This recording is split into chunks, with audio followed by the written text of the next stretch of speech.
It's actually pretty good too. So if you want to learn, you can check those out. Actually, what's funny about this, Metasponse.com, if you go there, you'll see the new app of the Rapid 7 branding on that site. If you want to learn how to actually encode, to write some Metasploit stuff, you can actually download, free of course, the Metasploit 3.0 developers guide.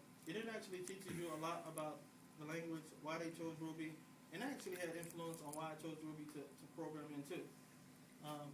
Ruby is nice, and you can actually put it on all platforms. We write our code. We write our code once, load the Ruby interpreter on there, a couple of gems, and we're off. So it doesn't matter what platform. It works perfect. It's great. One thing that we have discovered though is we do have to on the Windows side, in order to use WMIC, you have to use it on a Windows platform. And to do Windows response from a Linux box, you need to use the WinExe.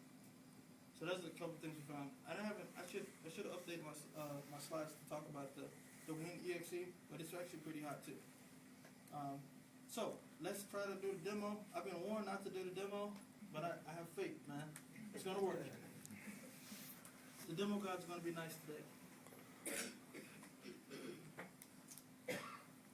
First of all, before I do the demo, I'm going to take a couple questions. What's up? Have you, running incident response commands against the system, have you broken it up so like antivirus response is different than, a break-in response or whatever?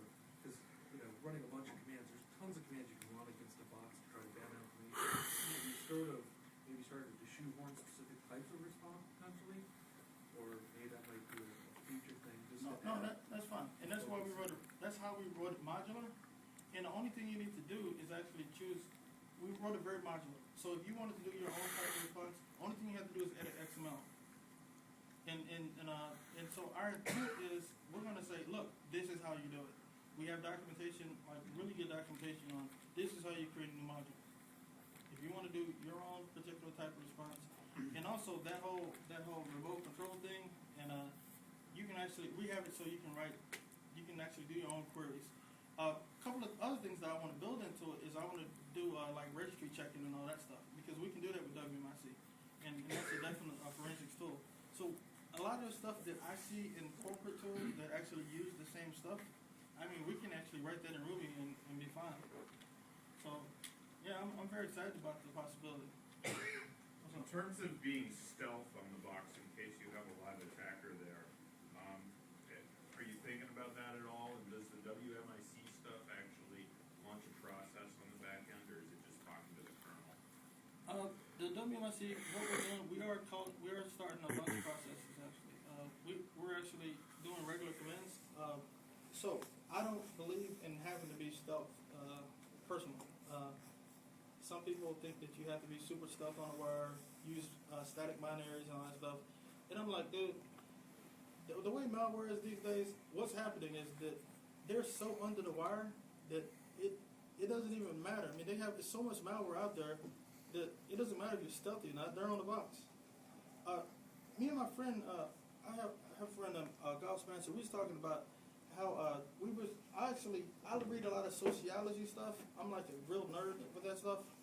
And I equate what's going on with malware with HIV infections back in like the early 80s. And follow me on this. You remember when HIV first came out and AIDS first came out, everybody heard about it. It was very, very violent. People died a very horrible and tragic death quick. It was killing people in 2 months sometimes. They found out they had AIDS, next day they was falling over. So that's how, back in the day, that's how malware was. Malware was obnoxious, right? Malware was just like, it would do crazy stuff like blue screen you or, skull and crossbones, stupid stuff. But over time, like the HIV infections, that whole violent thread of HIV, that whole thread died. That whole virulent or whatever you call it, I don't know, that little piece of HIV died because it was killing people off too fast. They couldn't even transmit it. So what we have now is an HIV that lays dormant for a while, right? So that's just like malware right now. Malware is laying so under the, you got antivirus. If I spend a lot of time on writing malware and then somebody can just write a signature for it, what use is that to me? So you have a lot of people laying under the radar. They don't care what you're doing. You got in-case enterprise on it. Who cares? But I don't believe in the whole stuck methodology. And I don't even, people aren't even bothering changing binaries anymore. People say, oh, you could have a Trojanized binary. No, they're actually just writing code that just lay dormant. Who cares? So that's my thought on that. Is that good? Hopefully I answered that. Sorry to rant about HIV. That's kind of weird, huh? I'm like a nerd though, but I think I really like reading other stuff because it gives me perspective that's not like standard industry speak. Anybody else got questions? Demo time? Demo. MDD only works in 32 bits. That's right. Yeah. There are definitely limitations with MDD, but there's a lot of different. There's actually what we did. He mentions a limitation. There's memory size restrictions with MDD. I think 4 gigs might be at the cap. So there's other tools that you want to use. So what we're doing is we're not limited by MDD. We have a tools directory on the directory structure, and you can put whatever tool you want in there and upload it and run it. We don't care. So I mean, is it FDD? You're an FDD? FD Pro. Is it FD Pro? Yeah, FD Pro.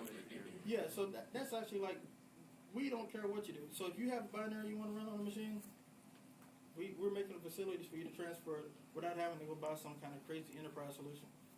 We want to be the crazy enterprise solution, but for free. All right, let me try to bring these boxes up real quick.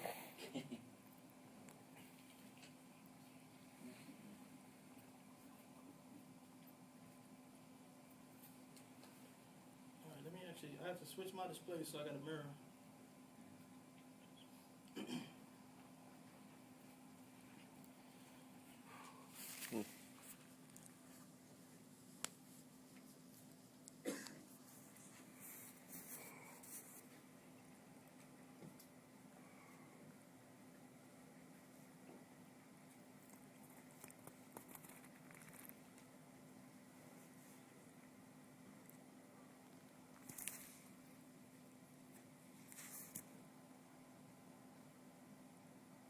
That was the easy part. Now, all right, here it goes. Let me try to make this full screen. Let me actually try to increase this font.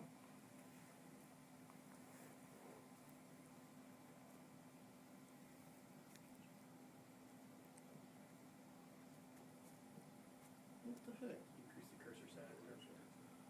I'm ridiculous, man. This shows how lead I am at Windows.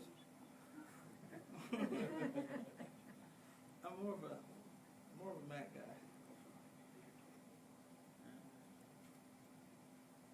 Who cares? Oh my God. Okay. All right, people, please be patient with me. I'm not a Windows dude. Try it. Dang it. Let's try one more time. 12 by 16. Yeah. There we go.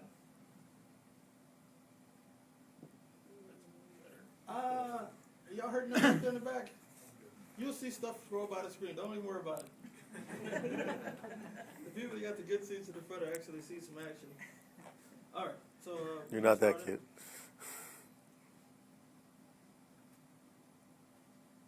All right, so anyway, actually, my console is called Sponsole. Ooh. It's funny. I don't laugh at myself sometimes. Don't worry, the rest of us do it too. All right, so Linux response is the one I'm going to show you. Cold. All right, actually, I can maybe show you some cool tricks. Look at this real quick. We got a history function in here, and actually, we can actually do some pretty cool stuff. Because I actually did this demo earlier, so I can say history, and I can do a number 4 through